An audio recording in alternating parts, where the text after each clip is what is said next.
You are entering the bonus stage, a podcast produced in association with oceanofbees.com, with your host Marauder and Phoenix923, a podcast for all gamers, console and PC alike. Welcome to Bonus Stage. Hello and welcome to Bonus Stage, a podcast produced in association with oceanofbees.com. As always, I am your host Marauder. And I'm Phoenix923. And this is our very late, exceptionally late. Yes, late. E3 2013 impressions video. We're going to talk about what all three of the big companies showed off at this year's E3, and basically talk about what we thought was interesting, what caught our eye, and what we're looking forward to.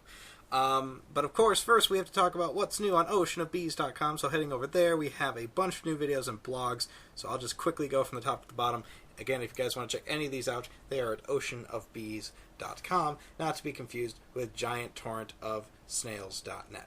So, first video on the list is Let's Inspect Dead Island Part 4, and I believe that is... I don't think that's the one with me in it, because I know No, that was with this crazy, I think, Australian girl that he said. Oh, that's right. That was the... Yeah. Okay. So, yeah, he had some kind of crazy fan join him, and they played through Dead Island a bit. So, if you want to check that out, go right ahead. The next video above that is Marauder's Bonus Adventure, Vidiot's Gaming Store. This is basically just an off-the-cuff video I did, where a friend of mine, LOZF, went to a local gaming store, Vidiot's, and I basically just shot some video in there of us just kind of browsing around and going through some of what they had for sale. Just kind of a slice of life moment, I guess you could call it. Into the normal life of Marauder. Watch his sad, pathetic existence as he browses for games of ages past. You know what's really sad is that store has been around since I was since 96. No, not even. It was 94. I think I started shopping there with my older sister buying Genesis games and stuff. And ever since then, it's always been there. It's weird. But now they take credit cards, so that's terrible for me because they used to only take cash, which would somewhat limit my spending. But now they take credit. So now you can just go, just get all this. I'll just buy that. Let me just take your store. Can I take your store? I'll take your store. No, but some really nice guys that work there, and they're very just laid back and easygoing about everything, and yeah, good selection of games and good prices on most everything. That's actually the store I picked up my Sega CD-X at, and I think I only paid about $70 for it, which is a steal for what they're actually going for now. So yeah, some of their stuff is a bit on the high end, but you can't blame them because supply and demand and all that. So, but in general, their prices are very fair. Pick up that copy of Earthbound they got. Yeah, their copy of Earthbound is actually a lot cheaper than other places I've seen. I know, it's like $50 cheaper, but it's still $150. $180 actually. Oh, it went up since last time I went there. Yeah, it went up since last time, but that's still cheaper than some places I've seen it. Yeah, that's going to be one I'm going to have to try to add to my collection eventually, but I don't want to spend that much on it. That's just ridiculous. Yep. Anyway, moving on. The next video is the Inspector Online Team Fortress 2 Episode 16. You guys know the drill by now. He goes online playing Team Fortress 2 and messes with people. This one was actually quite funny because... I don't know the guy's name who was playing with him, but he had this weird, accent from the South or something the whole time he was talking. I don't think he was taking it very seriously or really understanding what he was talking about or who he was talking to, so it was kind of funny. So yeah, go ahead and check that out. The next video above that is the PC Inspector again, Let's Inspect Dead Island Part 5, and that is, of course, the one that I'm in. So do check that out because my ego needs to be as big as the website. I need my face on every star. So that one was fun because basically all I tried to do while we played was set him up for jokes. So I would try to make some kind of cheesy one-liner or make a reference to something just to see what exactly he would do. And the last video on the oceanofbees.com website is one from Josh DeFeo. It's Josh Plays Game Boy Advance on Xbox 360, where he shows you how to play your Game Boy Advance on Xbox 360. So, yeah, if you guys want to know how to go about doing that, it's a thing. It's a thing you can do. Yes, it is a thing. If you want to know how to do that thing, you just watch the video. Mm-hmm. Okay, we've got a handful of other blogs to talk about too, so we'll go through those real quick. The first one is the Baz's Millennium City Stories for the Love of the Game, where he's not really talking about a movie review, he's just giving a sample of his fine fictional work. So if you guys want to read some original writing, I guess, from him, go ahead and check that out. The next one above that is Marauder's movie blog After Earth, where I review the movie After Earth. Yeah, so that's kind of an older movie. I think it's almost in the cheap theater at this point. But if you guys are interested in that, check it out. The next one is The Baz, back with his review of Man of Steel. I'm actually really surprised. This one was interesting because I also reviewed Man of Steel, which is the blog right above that. And we have two very conflicting views on the movie. So, it's kind of a compare and contrast thing, which is interesting. If you want to watch two internet quote-unquote giants duke it out. Are you making fun of my weight? No, just your ego. Ah, yes, well, I can't fault you for that. So yeah, if you guys want to see what, I guess what we thought of Man of Steel, both the Baz and I, go ahead and check those out. I'm on the negative side of the fence, and he's on the positive side of the fence. Actually, I think I fell off the negative side of the world with that film. I hated that movie so much. But anyway, if you want to know why, go ahead and check it out. The next one is from that Canadian guy, and it's in his review, or his blog of, Guy's Gonna Blow Your Mind, What is Love the Musical? Where he gets creative and lays out his plans for the ultimate musical set during the height of the 1990s dance music popularity. So, yeah, that's... I haven't actually had time to read that, so check it out if that sounds interesting to you at all. And the newest blog we have is another one from the Baz, where he, wow, again talks about Man of Steel, going further into his review of it. It's a very polarizing film. I've read a lot of other people's reviews, granted after I wrote mine, because I wrote mine right after I got home from it, just so that it's not tainted by anybody else's opinion. And some people really like that movie, and other people really hate that movie. So it's interesting. I, of course, didn't care for it much at all. But anyway, that is everything that is new on oceanofbees.com. So, let's go ahead and start talking about our topic of discussion, which is the big three at E3, Microsoft, Sony, and Nintendo in that order. Because why not? Yeah, we're kind of late on it, but why not? Well, you know, there's a lot of stuff that happened out of the Microsoft camp that kind of ties into all this. So it's nice that we took our time in that respect to kind of let things settle. Okay, so Microsoft came out. They had a pretty good press conference, much better than their actual reveal of the console, like a month before that. And it was all about... You mean the TV reveal? Yes. TV, sports TV, Xbox go home. So, yeah, essentially they just showed game after game after game. A couple of the interesting ones were they showed off a game called Titanfall, which is some sort of online multiplayer only mech shooter thing. There's like guys on jetpacks like doing parkour, and then there's mechs that fall down and stuff, and you can get in the mech and blow people up with missiles and stuff. It actually looks really, really interesting.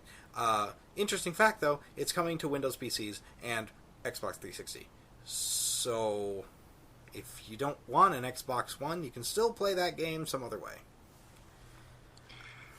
Although it won't look as nice. No. It'll look great on PC. It might actually look better on PC than it will on Xbox. Well, the only downside of getting it on PC is you're probably going to be getting it on Origin. Is it Origin or is it? Yeah. Oh, that's right. It's EA, isn't it? It's through EA, yeah. Oh, well. Well, that server will be shut down a year after it launches. So. Uh-huh. Have fun with it while they are still able to maintain the servers. Anyway, what else did they show? There was, I guess Killer Instinct was kind of surprising. There was a lot Yeah, that kind of came out of left field, you know. Didn't really expect that coming back. Yeah, I'm not a huge Killer Instinct fan, but it was the very first Super Nintendo game I ever owned, so I played it a lot as a kid, and I got pretty decent at it, I think. And, yeah, so to see it come back, that's interesting. There were a bunch of rumors before the reveal that it was coming back, or that Rare was going to have another property brought back, and some people were speculating it was going to be Perfect Dark again, or Banjo-Kazooie, or Conker, and then it turns out to be Killer Instinct. Now, interestingly enough, they said that the game was going to be free-to-play, where you would get 2 characters, and then you'd have to purchase all of the other characters, or you can buy the game as a physical release and have everything already there. So I guess if you don't, if you want to try it out, that's a good way to do it. And then maybe go to the store and buy it, so you don't have to you don't have to buy every single character individually, and you actually have a physical copy. Yeah, I'll just say it's at least a good demo to give you a feel for the game if you want it or not. Yeah, if you've and if you're too lazy to just go to the store and pick it up, then you can just buy all the characters anyway. So yeah, if you've never played Killer Instinct, it doesn't play like a Street Fighter. It doesn't play like a Mortal Kombat style game. It has its own kind of feel to it. It's very combo heavy. At least the Super Nintendo version was. I knew there was one on 64, but I never played the 64 version. So yeah, that was interesting. What else? Crimson Dragon is one that I'm kind of looking forward to. From the same... It's supposed to be like the spiritual successor to the Panzer Dragoon series. So it's an on-rail shooter. You're flying on a dragon, just shooting stuff and whatever. So that was pretty awesome. The only problem was there was no sound when they showed that bit, so... They didn't care to fix it. They didn't care to fix it. They didn't even fix it for Electronic Arts when they came out to show off Battlefield 4. Or maybe they weren't. Or maybe they were. Or maybe that was going to happen in a couple minutes. And then the guy almost walked off stage, and then they showed the trailer. But yeah, they did show off Battlefield 4. That was one of the funniest things I've ever seen in my life. It's just him the guy from EA on stage just going, "It's coming. It'll be here. I'm having a great day." Like, just trying. How was your day? Great. Yeah. Yeah. Kind of nice. Just wish this trailer would get going. Crap! I can't ad-lib. Yeah. I can't feed them corporate bullshit. I can't do it. But that was interesting. Battlefield 4, I don't know. I've tried a bunch of Battlefields. I played like Battlefield 1942. I played Battlefield Heroes, Battlefield Bad Company 2, Battlefield 3, and granted only the beta for 3. But yeah, I prefer more like arcade style shooters like Payday 2, or well, I guess Payday the Heist. I can't wait for Payday 2. Or Painkiller, that kind of thing. The modern military shooter really doesn't do much for me. Nah, I kind of find it generally boring to play because it never really does anything outside of the box. You know, it all just generally boils down to run forward, shoot guys, take cover, run forward, shoot guys, take cover. Hey, something is kind of happening story-wise, but the story really doesn't matter because they didn't put any effort into it. They just did all the effort in multiplayer. Yeah. So, yeah. like, I had more fun playing Bulletstorm than I did playing Battlefield Bad Company 2 at the time. Yeah. But if you're into those sort of games, go right ahead. It's just not our types of games. That's just kind of how we feel about them. It looked great, though, to be completely honest. I mean, it looked amazing. It does look really nice. But their Frostbite 3 engine looked really impressive. Let's see. Anything else Microsoft showed off that was really... I mean, it's been a couple weeks, like we said, so I'm just trying to recall what I thought was worthwhile. Yeah, that's essentially it. Not much. I mean, now, granted, the biggest thing that happened was that they backed off on their DRM policies. Thank God. Which is fantastic. So now, instead of having the 24-hour check-in that they wanted to have, where every single day it would have to check into the internet, and if not, it would become an absolute Blu-ray player brick. Now, you only have to connect it to the internet one time during setup, and that's it. And you're done. And you never have to have it on the internet ever again. Which is great. A lot of people have actually been complaining because they actually wanted that family sharing thing that Microsoft was talking about beforehand. I have something to say about that. Well, here's the thing. If you want your games digitally, if you don't want physical copies, you can do that. Yeah, just buy your games through their store online. Yeah, they're going to be available just do that. Same day as retail through their Day One digital service. You can buy them that way. So if you want, so they could still have implemented a family sharing plan through the digital purchases that you make. So because they took that away, because nobody wants digital copies only, they want the physical disc, all of a sudden that's our fault that they took that away. They took that away because they wanted to. They could have kept it around for the people that just wanted the digital copies. Yep, they're the ones who decided to get rid of it, not us. Yeah, we had nothing to do with it. We are fighting... I was more vocal about consumer rights and having a physical copy, and I just... All the policies they had were so anti-consumer and just completely backwards. Anti-consumer, pro-publisher, things like that. Yeah. It was all about making, nickel and diming you for everything instead of actually giving you a proper gaming experience. There was a great video that I think it was TV and Lust made shortly after E3 where he was talking about how the Xbox One is going to be horrendously bad for gaming. I think he used the word terrible, but I think it would be far worse than that. Where he was saying, he said, let's theorize for a moment that the Citizen Kane of video games gets made. Like, the video game that everybody references, that everybody thinks is the greatest one ever. It's just universally accepted that it's the best game ever. And it's on the Xbox One. And if they kept these DRM policies, and 10 years down the road they shut the servers off, you can't play it. Yep. This game that everyone considers to be the greatest game ever, you cannot play it anymore because Microsoft said so. And I think that raised a very good point. Obviously, the same point that I was trying to raise personally myself. But yeah. So luckily they backed off on it. And I think honestly that's good for them. Now the price point they said was going to be $500 for the system, which will include the Kinect sensor, which I think you can turn it off now.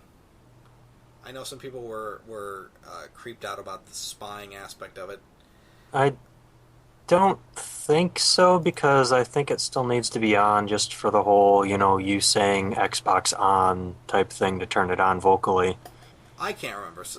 They said you'd be able to turn it off in settings or something. Like, it's never off, but you can disable it. I think it's like a computer. Like, when it boots up, it checks to see if the Kinect's attached, and if it doesn't detect a Kinect, it doesn't start. Yeah. So I think you can turn it off, but it always has to be plugged in and powered in order for the system to turn on, which, I don't know, I never really cared for the original Kinect. I always found it to be, like, my thing was, when it came out, I said to myself, okay, if there's games I want to play on it, I might pick one up. Like, I'd pick one up if there were games. There's nothing. There's not a single game on the Kinect that is a system seller to me. There just isn't. They're all really badly programmed. I don't know if it's the program or if it's the Kinect sensor, but they're all really terrible games that just barely function. I think it's just partly the sensor and partly the games. Just they don't know what they're doing. It's really hard to track full body movement, like every single part of your body. And it can get really confusing. I mean, one thing that one of my friends showed me, he goes, hey, watch the Xbox sensor for my character down there. Watch what happens when I put my arm behind my back. That character's arm starts spinning in its place because it doesn't know where the arm actually went. Type thing. Yeah. No, that was funny. But but it's pretty difficult, I think, just to program for motion when you can only kind of think of specific motions and not something that a person would do that the game just has no idea what to do with, so then it'll try to decipher what you wanted to do, and then it does completely the wrong thing. Yeah. I think that from what I've seen of the new Kinect sensor, it does look more accurate, but again, I just don't see it being that integral to the whole. I don't think it's going to add anything. I still think that people that are going to buy it to play Call of Duty or to play Halo or whatever else are just going to want a controller. I don't think they care about the Kinect. I don't think anyone really cares about the Kinect. Mm-hmm. But I don't know. I'm going to wait and see. Basically, at $500 anyway, that's a huge chunk of change for a system. And I was debating spending what I spent on my Wii U, and now they're asking for $150 more than a Wii U. It's like, yeah, exactly. That's a lot of money. And that's before games. That's before extra controllers and accessories. That's before you pay for Xbox Live. That's before all this other stuff you got to pay for. That it's going to bring the system up to $600, $650 easy.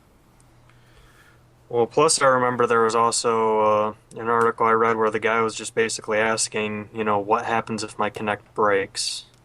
Say on the off chance it falls off my TV or whatever. How am I going to replace that, and how much would it be if Microsoft would sell an external version of it? And so far, Microsoft hasn't really said anything in terms of, if they're going to sell it. They said they're looking to do it. Right. But no confirmation on it. And also, they're actually thinking of selling a separate PC version of the Kinect too, because the Kinect has its own proprietary connection thing to the Xbox One instead of just USB like the first one did. And since the first one had an auxiliary connector as well, but you had to have the slim model of the Xbox 360 in order to use the auxiliary connector.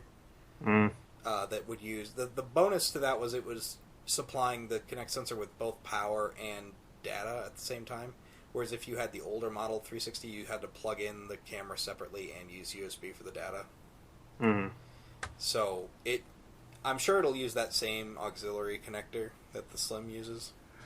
Well, yeah, but they were thinking about also releasing just a PC version with a USB on it, just because so many people wanted, a nice chunk of the modding community wanted it. And since they won't be able to actually use the one from the system, they could use the one that Xbox would, or that Microsoft would probably send out. Yeah, that's one thing that the Kinect actually was really good at, was some of the stuff that the modding community was able to do. Really interesting. That was the only thing the Kinect was good at, was whatever other people came up with. I mean, I remember one of them was, there were quite a few of them that worked with Minecraft, where There's one where you can just completely play Minecraft with the Kinect. There was another one where you can generate structures based on what you pointed the Kinect at, things like that. There was also ones where you could generate a 3D, I guess, model slash of your room or a certain thing that you would put in front of it type thing, and then you could, edit it in a 3D editing program. There was pretty interesting stuff that came out of that. So I wouldn't see why not Microsoft wouldn't do it. It's more money they could be earning, so I just say why not. Yeah, I'm sure if the demand is there, they'll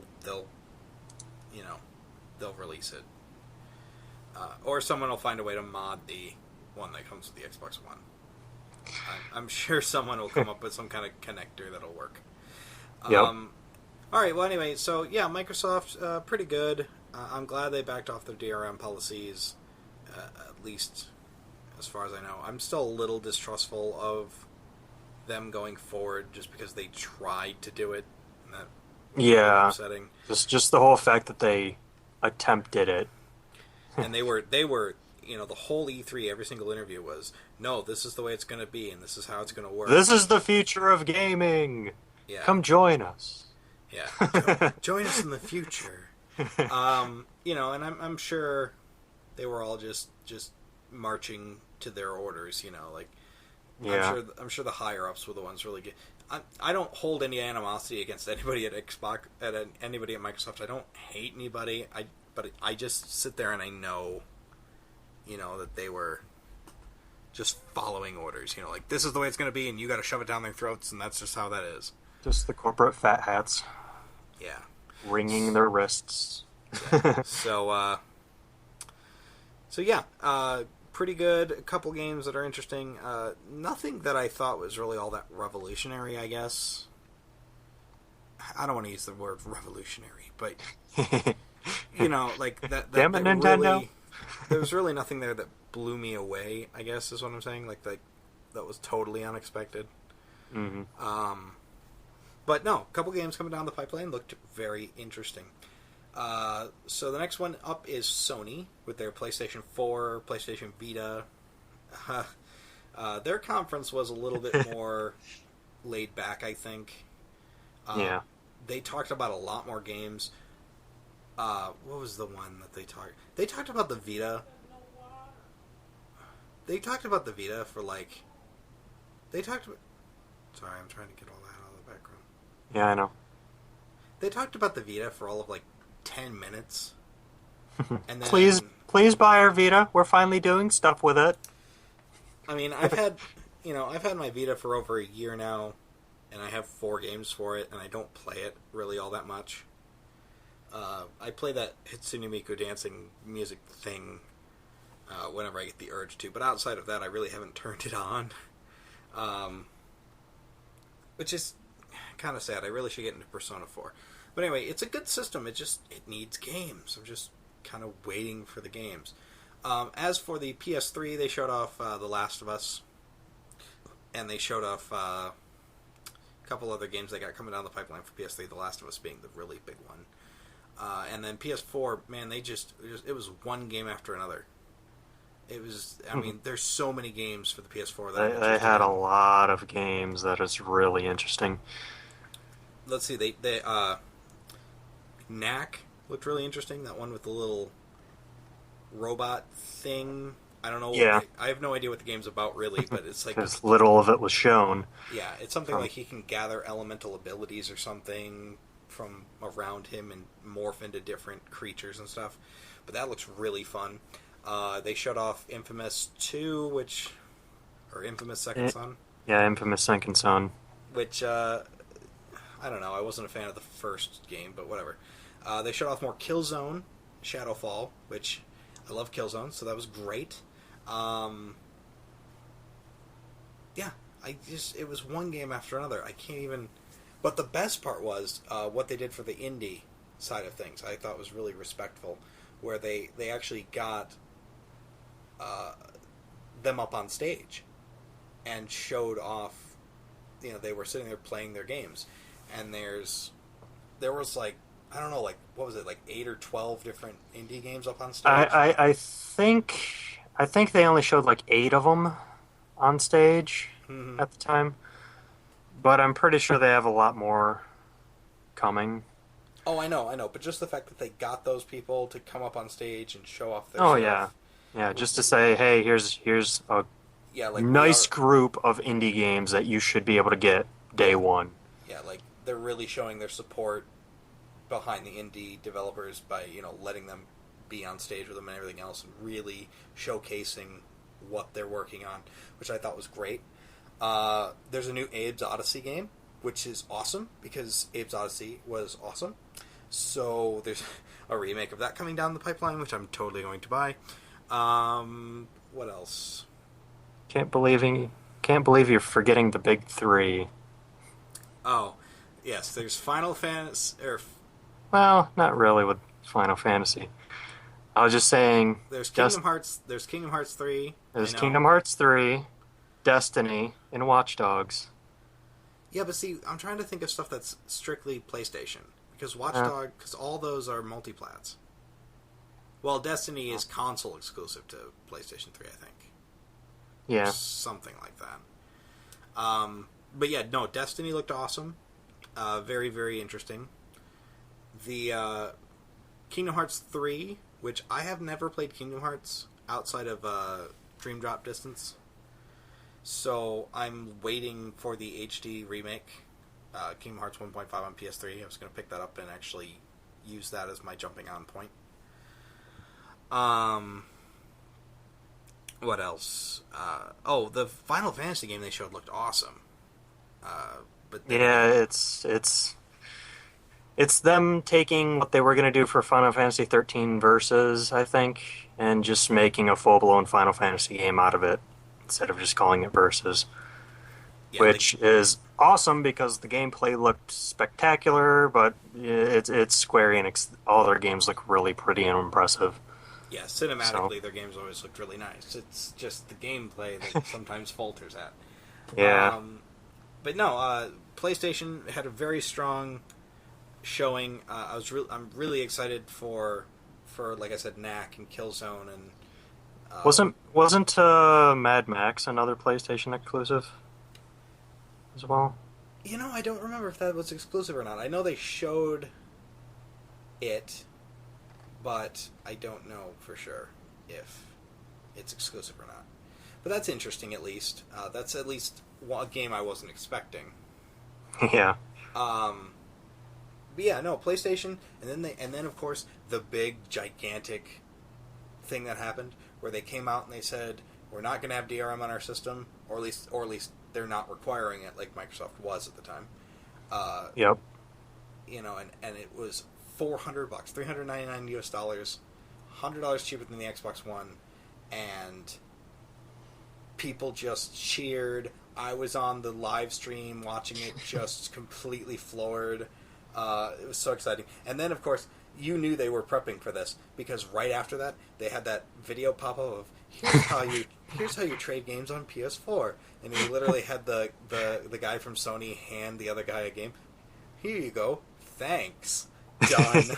like, Yep. like it was the most amazing thing. But no, Sony nailed it as far as I'm concerned. I'm so excited for the PS4. The games look awesome. I don't know, everything about that system just looks just really interesting. I just wish it was backwards compatible. I know I'm asking a lot here, but I wish it was backwards compatible with PS3 because that would just make it so much easier to just move everything over. And because I'm still playing PS3 Then you'd have games stuff. now. Then you'd still have stuff to play while you're waiting for the new stuff to come out. So Yeah, let's talk about that. So number 3, Nintendo. Now, Nintendo didn't actually have a on-stage presentation. They had more of a Nintendo Direct, which was just their streamed yeah. thing, and they talked about stuff that they have coming out for the Wii U. Everything that Nintendo showed off is like, that's great, but it was like every other thing they talked about was, we need more time. Like, there's Yep. nothing coming out for this system yet. I mean, the first really big release is coming out, I think the 5th of August, which is Pikmin 3. If they don't push that back. That's how many months since it came out? It came out last November, so that was 9 months almost. No. Jeez. 9-10 months. And, I mean, they had a couple games come out. Actually, Alex and I were talking about this. We were trying to figure out what games had come out for the Wii U that were actually worth playing. And Lego City Undercover was one that came out a couple months back that, was kind of a big thing for the Wii U. And Injustice Gods Among Us, which is a multi-platform game, but it was, on the Wii U, so that was good. That was, pretty much it. And it's just been this drought.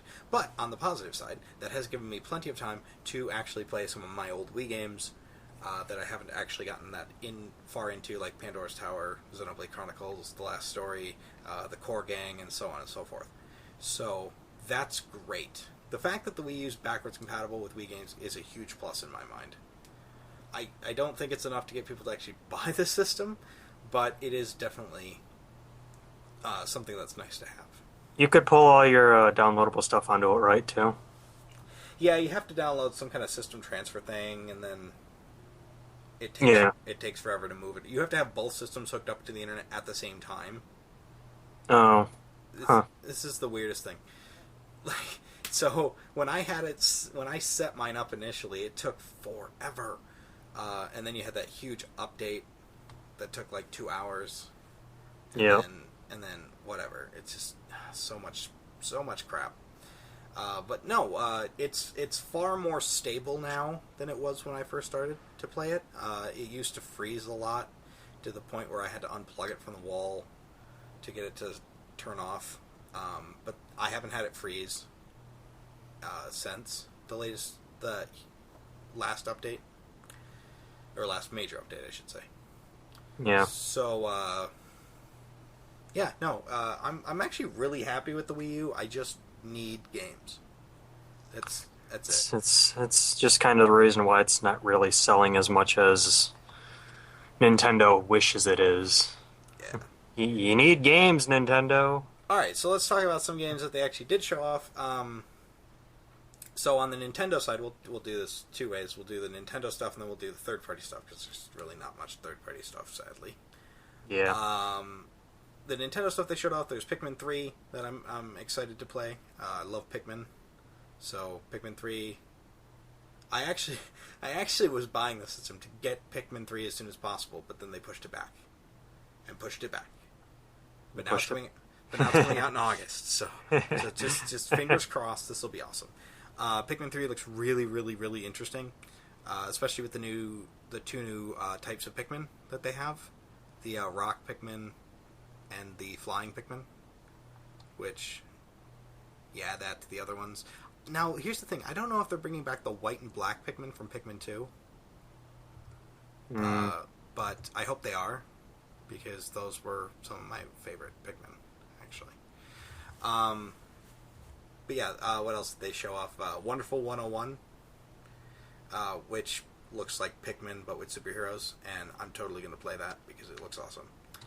And then they showed off a new Mario Kart, which is Mario Kart 8, and I never bought the Mario Kart that was on the Wii because I didn't care. Like, after the one on the DS, I just kind of didn't care for it much.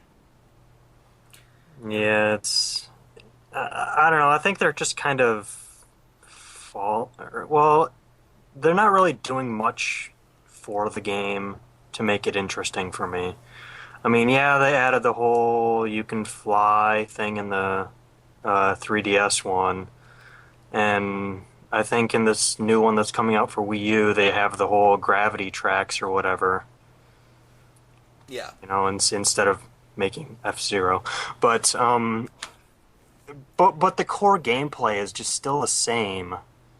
Well, but they did fix one thing, which is the drifting. Yeah. It plays a lot more like Sonic Racing, where when you go into a drift, It just depends on the angle you go into it at and how long you can hold it that charges the boost. Whereas before you had to Before it was something that I could never ever figure out. You had to rock the D-pad or whatever control stick back and forth or something after you do a jump or whatnot. Yeah. And I could never do that ever. I figured it out, but I never used it often enough to get comfortable with it. It always felt really awkward to me to use. Yeah. The Sonic the Hedgehog, the Sonic Racing method, which is the method I think they also use in the 3DS version of Mario Kart, works a lot better for me. It feels more natural. But, Mario Kart 8 looks good. There's a new Donkey Kong Country game coming out, which is Donkey Kong Country Tropical Freeze, which I've never been a fan of Donkey Kong Country for various reasons. So I don't know. But it's something that's coming out, so I gotta mention it, because there's not much.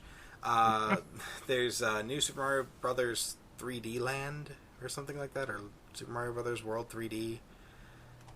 I don't know, the one where you get to be a cat. You get a cat suit, you can run around. That actually does look like a lot of fun. It looks like, obviously, a consoleized port of the 3DS version. Very interesting. I don't know, Mario Brothers U that I have right now is pretty much what I've been playing, and so it looks different enough from that, but I don't know, I kind of want that Super Mario Sunshine feel back, you know? Didn't they make the new one on the Wii U more difficult? The what? The new Super Mario Bros. For Wii U. Oh yeah, no, it is a lot more difficult than the one on the Wii was, yeah. Good. Yeah. I'm still not through with it, so. But granted, I haven't played it much because I have other games I've been playing, but we'll get to that. So yeah, just new Mario game, new Donkey Kong game, new Mario Kart. What was the other one? They showed off a little bit of Zelda Wind Waker HD, which actually does look good. I'll probably pick that up because I actually did really like Wind Waker. And it looks like they fixed a lot of the problems I had with the original in that you can actually go faster when you're in the boat. So you're not just sailing around for hours on end. Which is something that's... I know some people really liked that, and I liked it to a point, but eventually it was like, I just want to go to that island. Like, I just want to get there and continue doing what I was doing. And it took forever to get from island to island sometimes. What was the other thing they showed off? And then there was the new Legend of Zelda, which is a sequel to... Oh, the 3DS one? Yeah. It's like a pseudo-sequel, I think, to Link to the Past or something. It's called, Link to the Future or something like that. Or yeah. A Stitch in Time or something weird like that. Yeah, the 3DS, they showed off quite a few interesting things. They showed off Shin Megami Tensei 4, which looked good. They showed off that Zelda game, of course. The 3DS is just a really strong platform for them, so I think they have that platform pretty much nailed down at this point. Yeah. There's a ton of games out, even recently, that I've had to pick up just because I had to pick them up. So yeah, no, on the 3DS side, they're just doing great. They didn't show off too much for the 3DS, but enough that I was curious. So, yeah, as for... What was the other game they showed off at Best Buy? Because there were 4 games you could play at Best Buy. There was Donkey Kong, there was Mario Kart, there was the Zelda game. And then there was Mario 3D World. Yeah. Or whatever that's called, yeah. Okay, so, yeah, that's... I mean, it's good to see that they've actually got games coming out. It's just, I wish that they were coming out... Sooner. Like, they really have to nail it this Christmas. Yeah. They have to come out with games that are going to want people to buy the system. Like, they need system sellers, because once the PS4 and Xbox One come out, they're going to be left in the dust, at least on a technical front, in terms of specs and all. Not that that really matters, because I'm not a spec guy, and which one's more powerful and all that crap. I don't care as long as the games are good. But if you don't have the games by the time those systems come out, it's going to be a really hard uphill battle the whole way. Yeah. Okay, anyway, as for third-party support for the Wii U, there is actually quite a bit of things coming out for it. I know that the Assassin's Creed Black Flag's been announced for it, which is great. Yep. There's a new Splinter Cell game, which is Splinter Cell Blacklist. There is... Bayonetta 2. Bayonetta 2, that was a Nintendo one, I forgot to mention, yes. But Bayonetta 2 is looking... I don't know, it looks like Bayonetta, so I'm excited. I don't know how else to describe it. It looks like Bayonetta, so I'm happy. Bayonetta is a game that you just have to experience. You really can't explain it. It's like Devil May Cry. Because if you try, the person's just going to look at you like, what the are you smoking? think Devil May Cry, but way more out there. Yeah. But yeah, no, Bayonetta is a great game that I loved on my 360. So, it being exclusive to Wii U, I'm excited that Nintendo's actually putting money towards it and is actually getting it complete because I can't wait for that one. What was the other ones? Third party. They showed off Watch Dogs. I know it's coming to it, which is great. And there's Monster Hunter 3 Ultimate. Yeah, that's out though. I'm trying to think of other stuff that they showed. Or what's the other one? Try? Monster Hunter Try? That was the one on the original Wii. Oh, okay. And then Ultimate was the updated HD port. Oh, okay. But no, oh, of course, Sonic Lost World. Yeah. Which is a Nintendo exclusive. And that just looks awesome. I watched a whole bunch of gameplay videos on that. And I'm really, really excited. But of course, the big reveal for Nintendo, and we'll kind of end on this, is they showed off the new Super Smash Brothers. Woo! Which there's going to be a 3DS version and a Wii U version, and they have the stupidest names. I was so pissed at the names for these things. They have to do it for stupid people. You realize this. I know. But the one for the Wii is going to be called Super Smash Brothers for Nintendo Wii U, and the other one is going to be called Super Smash Brothers for Nintendo 3DS. Or something like that, for 3DS and for Wii U. Anyway, the game looks awesome, and they showed off a couple bonus characters you're going to be able to play as, at least in the Wii U version. I'm sure they'll make an appearance in the 3DS version as well. The first one being the Wii Fit Trainer, which actually had a really hilarious reveal trailer. I quite enjoyed that trailer. I wonder if she's going to have an advantage versus fat people. So like if she's fighting against Wario or King DDD or something, she's going to do bonus damage. That's going to be pretty funny if that's true. And what was the other thing? Oh, Mega Man's in it. Mega Man and the Animal Crossing character. Oh yes, the Animal Crossing villager character guy. Yeah. Who people on the internet apparently think is a serial killer, which I think is hilarious. Uh-huh. Yeah, no, but that's going to be awesome. But no, Mega Man's going to be in it. I'm so excited. It looks awesome. It looks amazing. I just wish Capcom could take that character model and make a game out of it. Just make another Mega Man game. You have the character model done. You have his animations done. Oh my god. It's like, yay, he's in a game. It's not his game, but he's in something. They remembered he lived. He has fans. Yeah, it's kind of a shame that they're doing absolutely nothing with their own flagship character. Yeah, he's their mascot. I mean, you literally could put him next to the Capcom logo and nobody would question it. Yeah. Well, that and probably a Street Fighter character. But, seriously, but no, he's in the game. I'm so excited. Oh man, I can't wait. And, of course, I'm assuming that Sonic the Hedgehog is going to come back. It hasn't been revealed yet, but I'm going to assume that because Nintendo and Sega have an exclusivity right with the character. Yeah. And he was in Brawl, so I don't see why they wouldn't bring him back. Maybe actually balance him out in this game. Yeah, maybe actually. Well, that's the thing. They got rid of the tripping. Yeah. They said they got rid of the tripping from Brawl. That's one reason I can't play Brawl, is I just get so frustrated with the tripping that I can't play it. Like, I just... Eventually, I just got to the point where I just put the controller down and I never put it back in my system ever again. Like, I hate Brawl. I hate it. Just for that.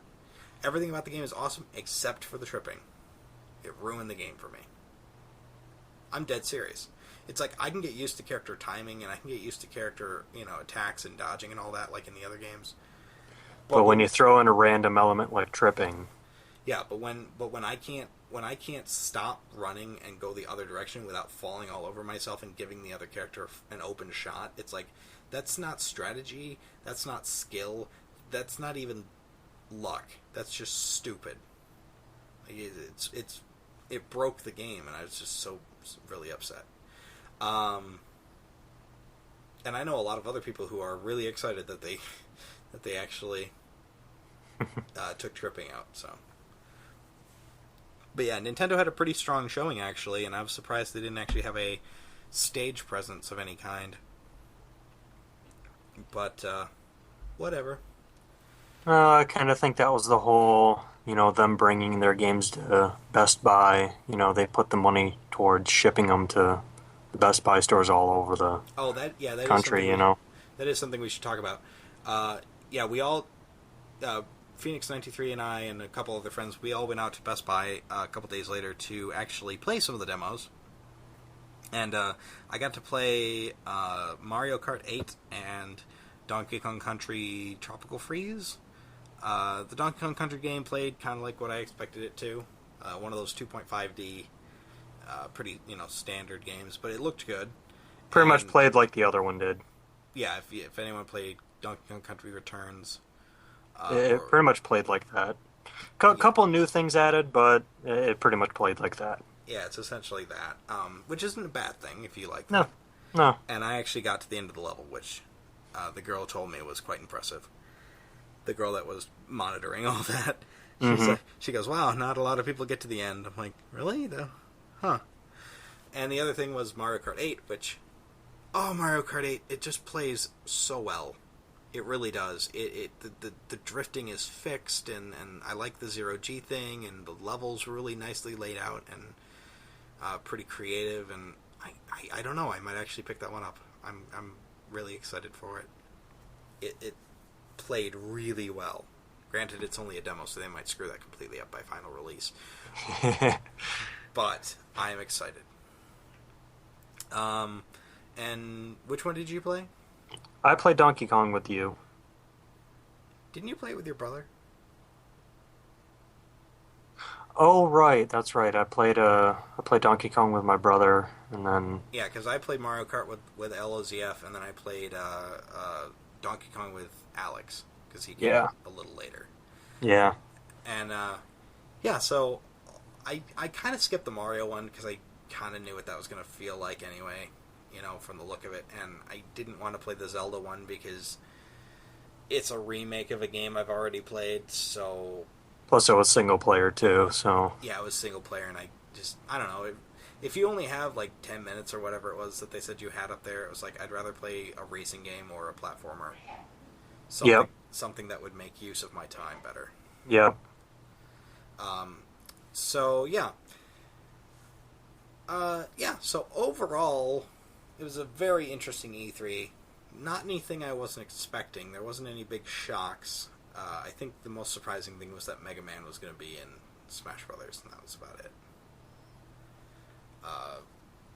But as for actual games from any of the companies, there's really nothing out there that I wasn't expecting. Oh, I do want to mention this one game though, before we go on to games we've been playing, which is The Evil Within. Is it called? Yeah, I think that's what it is. Evil Within or Evil Inside. It's from the original creator of Resident Evil. Or not creator, I think it's the producer? I forget. Some guy who worked on Resident Evil, the older, more survival horror style ones.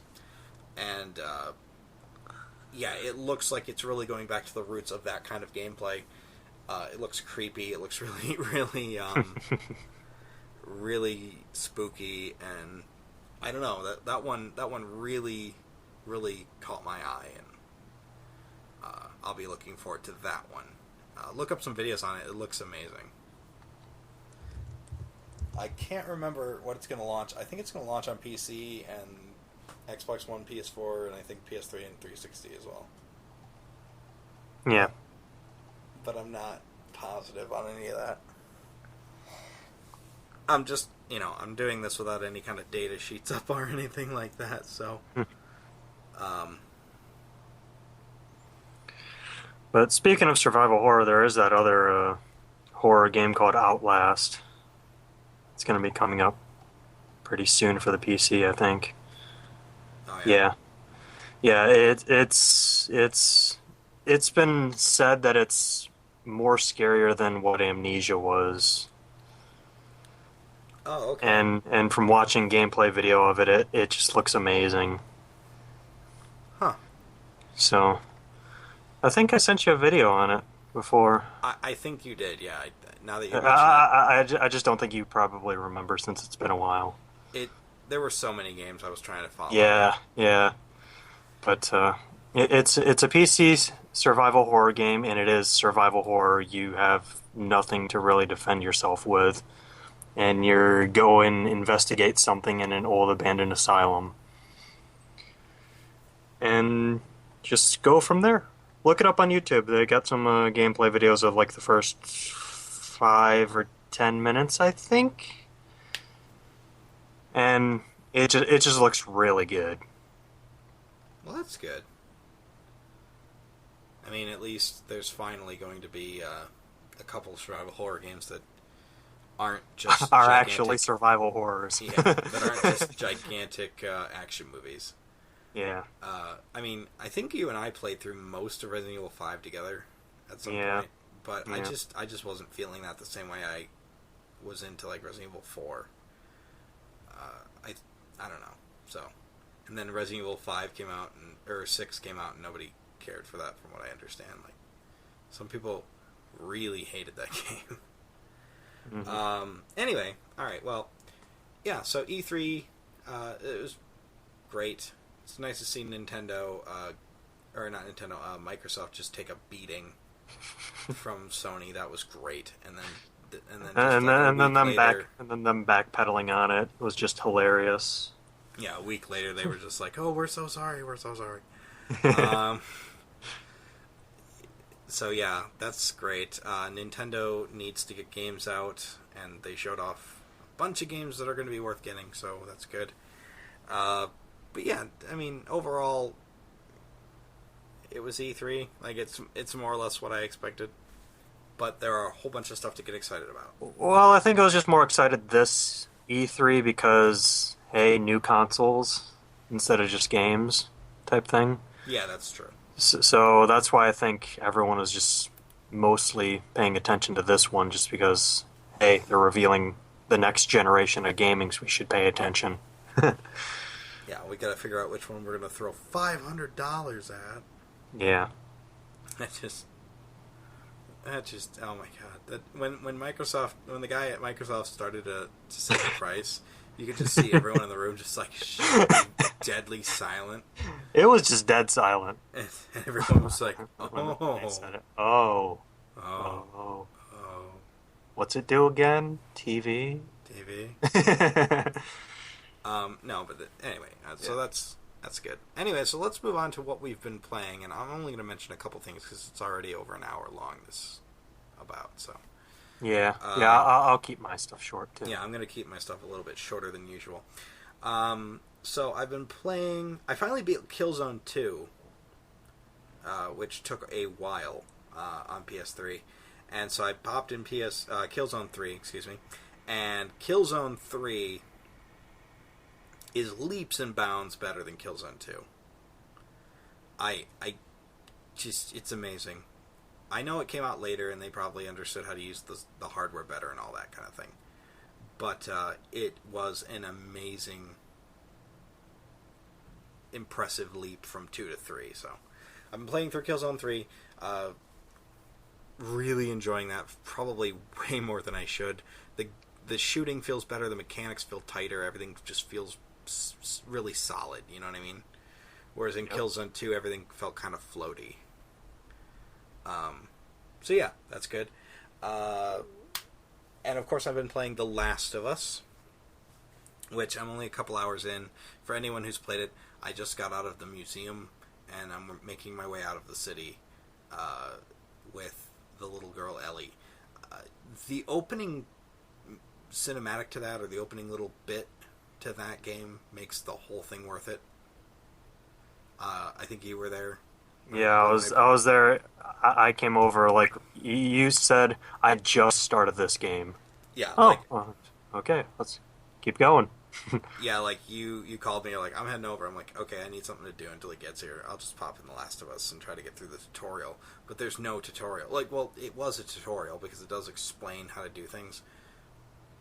But it was woven into the storyline so well, and it was amazing. It's just how nice everything just kind of flowed. Yeah. You know, there wasn't really any, jumps to any specific parts. It just kind of all went together perfectly. Just when you're wandering around at the beginning of the game there, it's just, oh my god, it's amazing. Like, that's one thing Naughty Dog does really well, and one thing I liked about Uncharted, the entire Uncharted series, was it's very cinematic. Like, it really felt like an Indiana Jones movie or something like that, like those old adventure movies. And The Last of Us is no different. It really feels like a movie in a lot of ways. I mean, it's not a movie; it's a game, of course, but it's exciting. It's great. I don't know. I highly recommend it. Everyone's got to play this. It's amazing. I can't sing its praises enough. So I'll just move on. I'm only, like I said, a couple hours into it. I just got out of the museum. So anybody who's played farther than that, don't tell me anything I don't want to know. I've literally stayed away from reviews and people's opinions and stuff like that because I don't want to know. I just want to play through the game all the way through and just be done with it, and then we can have a discussion. What else? New Super Mario Brothers U. I popped that back in to play it a bit, and the best thing happened. The game updated to allow for the use of the Classic Controller Pro. Or the Wii U Pro Controller, whatever they call that thing. Which I bought, but I don't have any games that use it yet. So, yeah, I use it for Mario Brothers. It's great. It works fantastic. It makes the whole game so much easier to play because instead of having to wrap my hands around that giant... The thing is, with the Wii U gamepad on that game, you don't really need it if you're playing by yourself. Yeah. Because all it is mirroring what's on the TV, and it's like, I would much rather just sit there with a traditional controller if the screen's not doing anything for me. So, not that I find the tablet controller uncomfortable or anything like that. I don't. It's actually extraordinarily comfortable. It's just a waste of battery power when all you're doing is just seeing exactly what's on the TV. Yeah, exactly. Like, it's really a waste of that controller when I can use the other one. Yeah. And it's great for multiplayer because then I can use the Classic Controller Pro and I can give someone else a Wiimote, and it's just one extra controller I can have, so we can have one more person playing, which is great. So I had to mention that. I mean, it's still a great game and all, but I'm just excited that it added that in there. The only other game that I've been playing to any extent is, of course, Fire Emblem Awakening. It's still amazing. It's still incredible.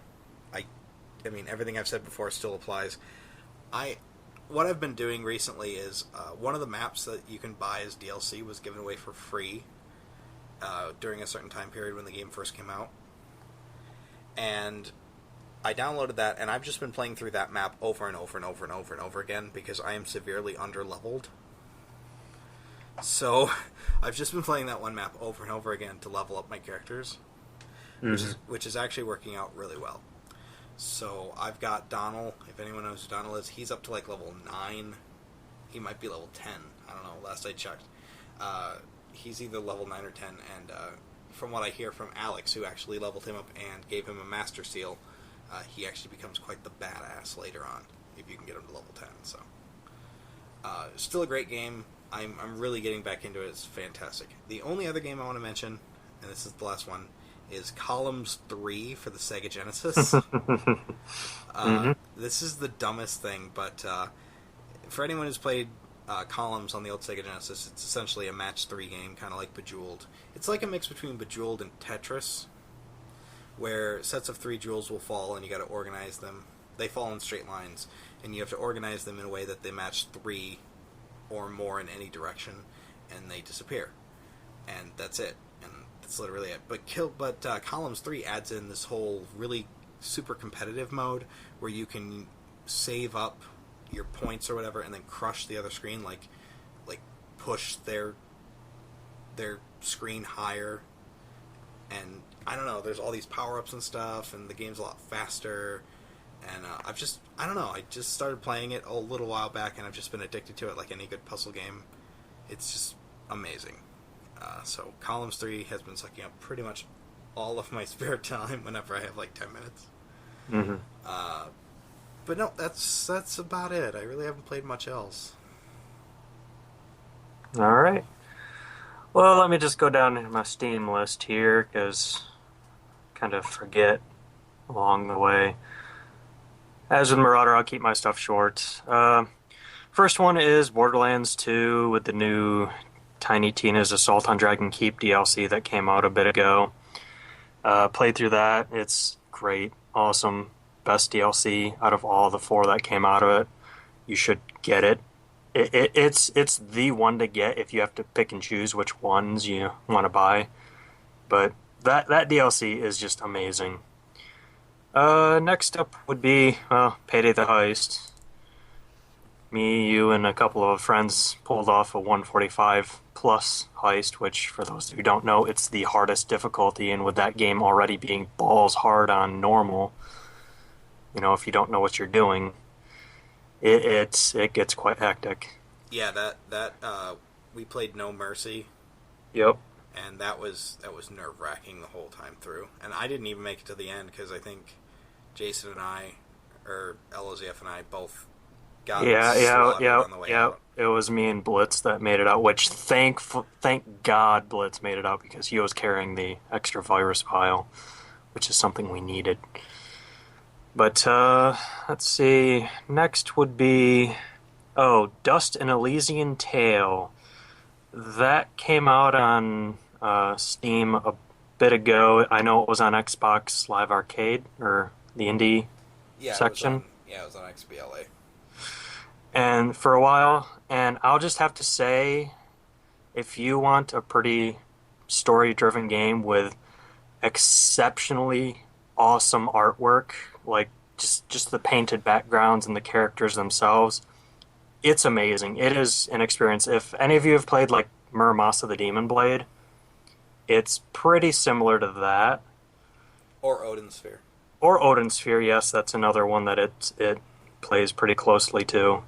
But it has been pretty much sucking up a lot of my playtime, and for once, I'm never really a person to go for 100% completion in a game, but I kind of want to with this one, just because I'm enjoying it immensely.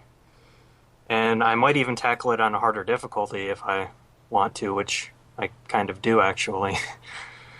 Just because normal mode, while it is kind of a challenge, it's not really there if you're looking for a challenge.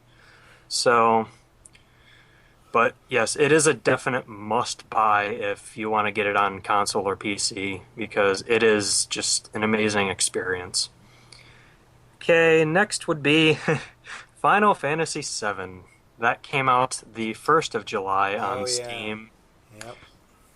And I've been playing that, re-experiencing that. Me personally, it's an okay game. It's not the best. I say Final Fantasy IX is the best in terms of the PSX games. But Final Fantasy VII is still fun to play. The things that they did with it is they added cloud saving. The problem is that it's going to Square Enix's servers, not Steam's. There's a character booster, which if you need help or just want to experience the game, all it does is basically changes all of the characters' hit points to 9999, all their MP to 999, and gives you the maximum amount of gold, or gil, whatever. All your attacks and everything still stay around where they should be, as you're playing through the game, so you're not really an overpowered person, but if you just need that little extra HP and MP and whatnot, then, go for it. And, oh god, what was the last thing that they tout for it? Wasn't it something like... I know they didn't, redo the cinematics or anything like that.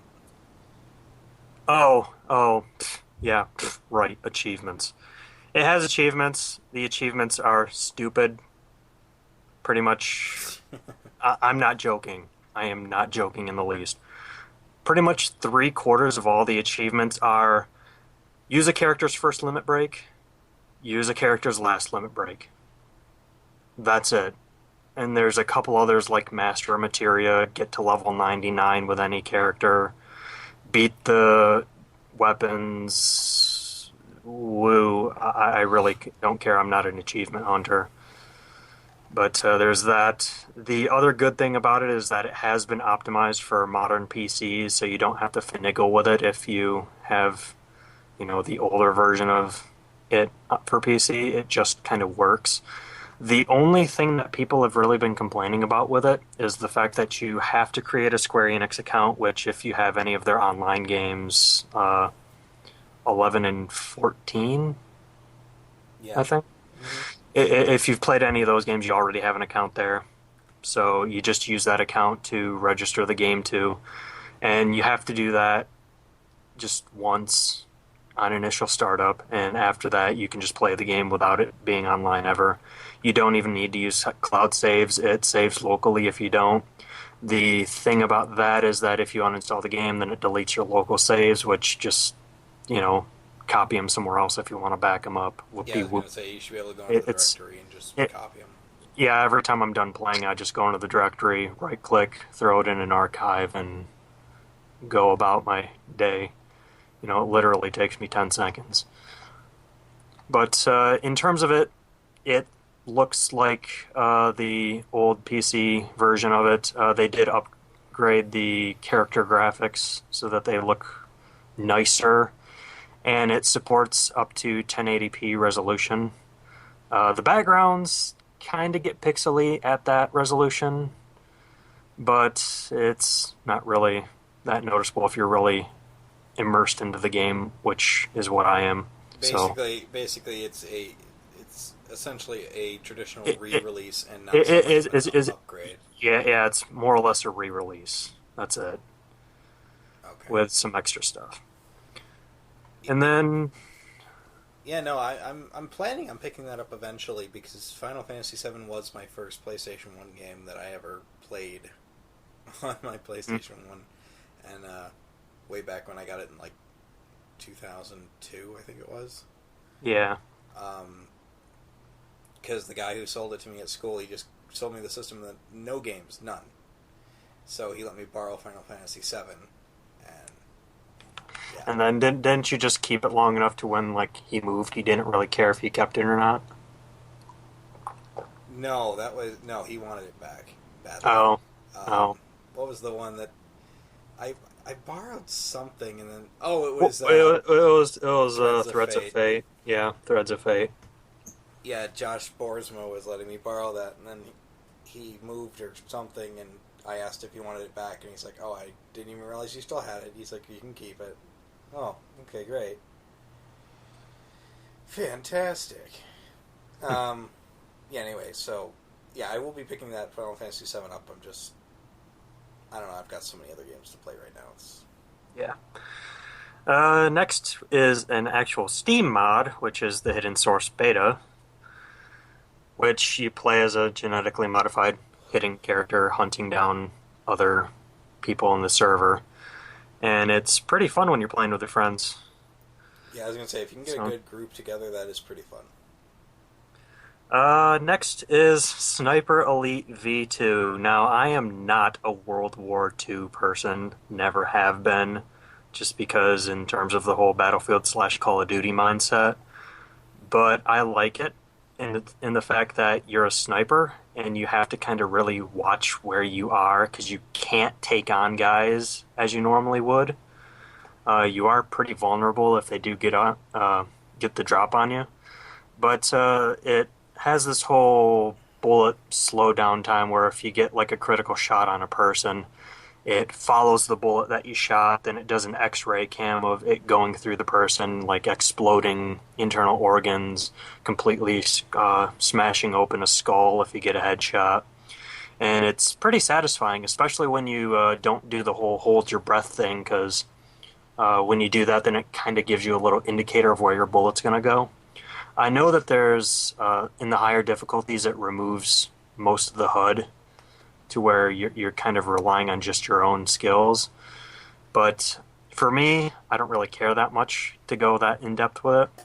But when I get a headshot, when I'm not even using that particular skill, pretty satisfying. And let's see. Oh yeah, and I started kind of just playing through Sonic All-Stars Racing Transformed again, just to kind of unlock all the rest of the stuff. The game itself, kind of difficult on higher difficulties. They did that. Nah, yeah. I mean, you really have to play flawlessly to get in first place in that game, which kind of sucks. But the reason they did that is because they don't have rubber banding AI. So you have to really earn your spot if you want to get up there. Right. Which I kind of like, although I've pulled out most of my hair trying it. But no, if you want a decent kart racer on the PC, that's a really fun kart racer. I don't recommend getting the first one on PC just because if you're a multiplayer person, they don't support online multiplayer with it, which kind of sucks. Or controllers. Well, they support controllers. They just don't support multiple controllers for the local co-op, which kind of breaks it. But yeah, no, the second one's pretty good. If you want a pretty good kart racer. Yeah, the Sonic Racing Transform isn't terrible, but I still prefer the first game over the second game. I don't know. I don't know. I kind of like the second game more than the first one. Nah, not me personally. I don't know. Something about the way that all the cars and stuff handle in the second game just feels really weird in comparison. Yeah. Maybe if I play it some more, but honestly, I don't know. I don't know. I just keep saying that. I don't know. It's just I just don't really care, I guess. Yeah. For the second game as much. They took out, like I said, I've said this before, but they took out a couple of characters that I actually really liked. Well, they took out the character you only played as from the first one.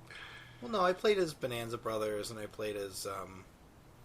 Well, yeah, they took out the Bonanza Brothers, and they took out Shenmue. Oh, yeah, yep. So... But they did add in Gilius Thunderhead, which is interesting. Yes, they did.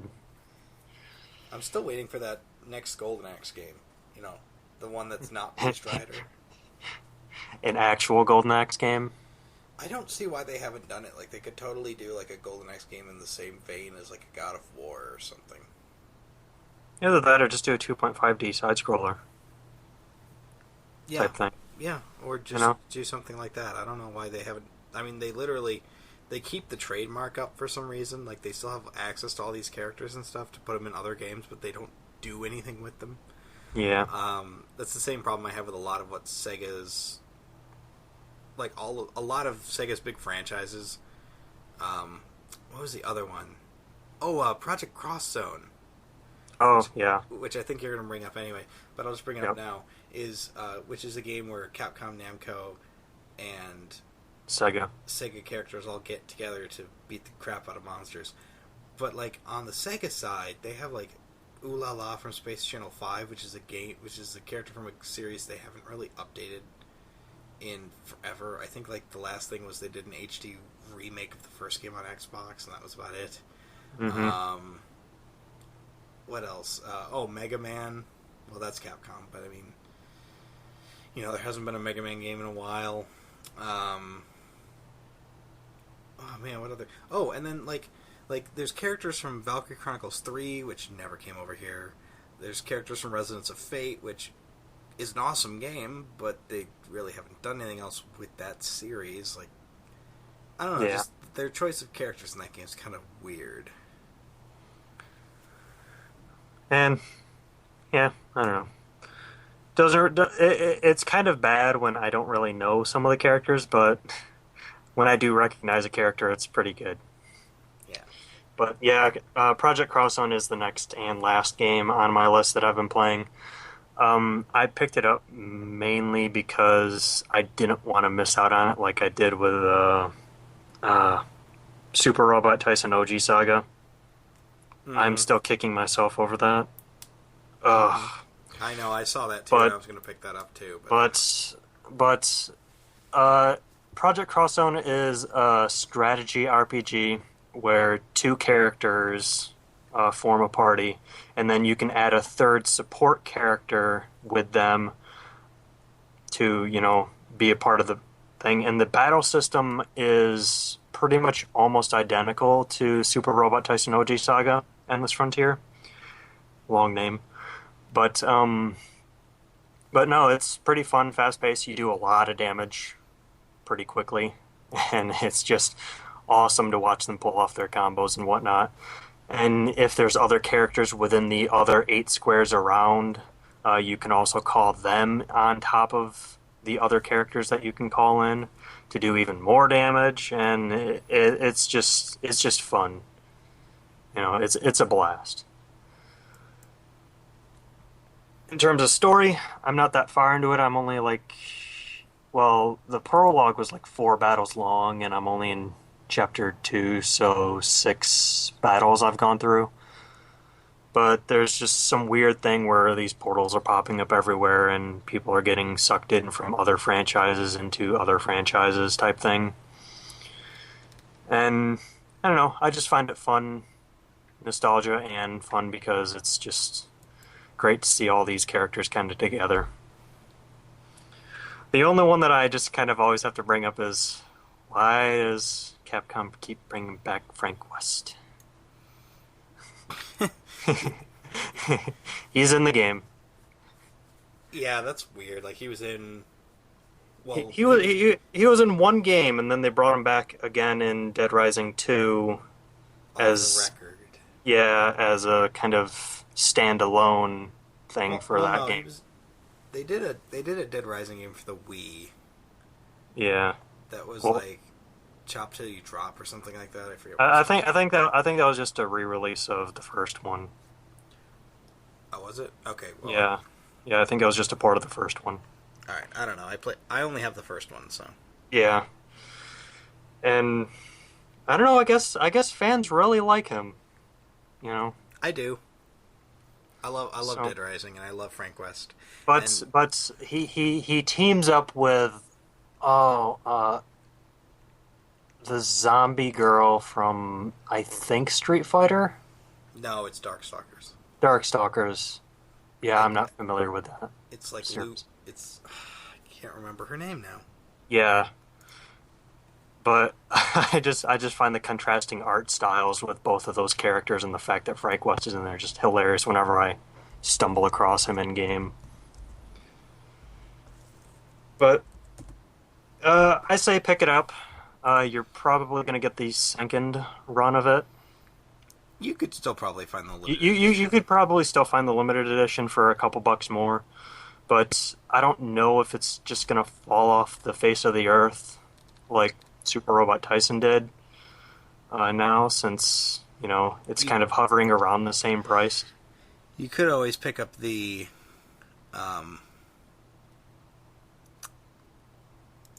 you could always pick it up digitally, of course. Yeah, you can get it digitally, but if you're a physical person like me and Marauder, Grab it while you can. It is pretty fun, and it's something that I do enjoy playing through. And I am not a strategy RPG person. I don't play those games just because they're not my type of game. But this I enjoy. This is fun. Oh, the character's name is Heisenko. Yeah, something like that. Yeah, something like that. I can never remember. I can't pronounce it, but yeah. But no, grab it. It's fun. If you like seeing all your characters mashed up in a crossover, go for it.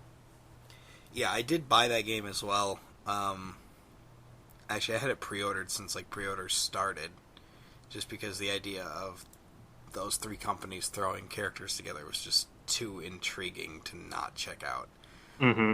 And especially since you get this limited collector's edition, whatever, for the same price as a standard game, it was like, oh, yep, okay, I'll totally pick that up then. I haven't played it yet though because Fire Emblem has just been sucking up all of my time. It's been sucking up your 3DS time. I understand. Yeah, no, Fire Emblem is incredible. If you like Project Cross-On, you might want to try Fire Emblem. I've played other Fire Emblem games. I don't really like them. I know, but Awakening isn't the same thing, though. Awakening does a lot of things right. Mm-hmm. It's a lot faster, I think, than other games, too. I don't know. I can try out the demo. I know that's on the eShop. Yep. Or you can... But, I don't know. I'd say pretty much the only reason why I am enjoying Cross Zone more is just because of the battle system. Yeah, the battle system is really interesting in Cross Zone. I think that's really the thing that's really keeping my attention to it. Yeah, I don't blame you. Because, I mean, like I said, I haven't played it, but I did watch you play it, and it looks insane. Mm-hmm. But yeah, that's one game I got to get into, but there's a couple other ones I just want to... I want to get Fire Emblem out of my system, and it's just not going away. Yep. Because every time I pick it up to play it, it's just 3 hours later, and I haven't beaten a single level yet. Well, you've beaten the level you're grinding on. Yeah, I'm just grinding on the DLC level right now. What's really weird about it is, though, there's 3 different towns in the DLC map, mm-hmm. and if you visit those towns, they give you stupid items. They're some of them are just ridiculously rare. So every single time I'm replaying it, I make sure to visit the 3 towns before I finish off the boss, just to be sure to grab all the items.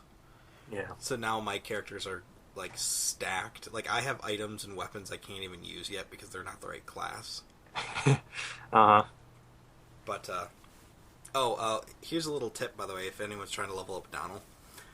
Donald uses spears as his primary weapon when you first get him.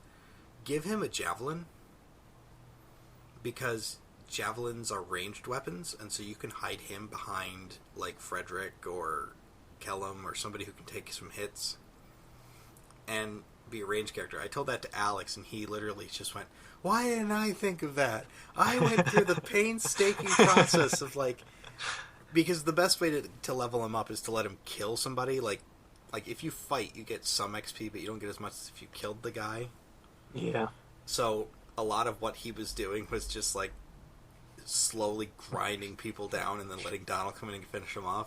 And I was like, I just gave him a javelin. I just let him sit back and chuck javelins because it just seems to work. Also, I partner him up with Frederick, who's just a boss of a character. Mm-hmm. And when they're teamed up, I can swap who's the lead. And so what I'll do is have Frederick run in, take all the damage, whatever, and Donald's completely safe.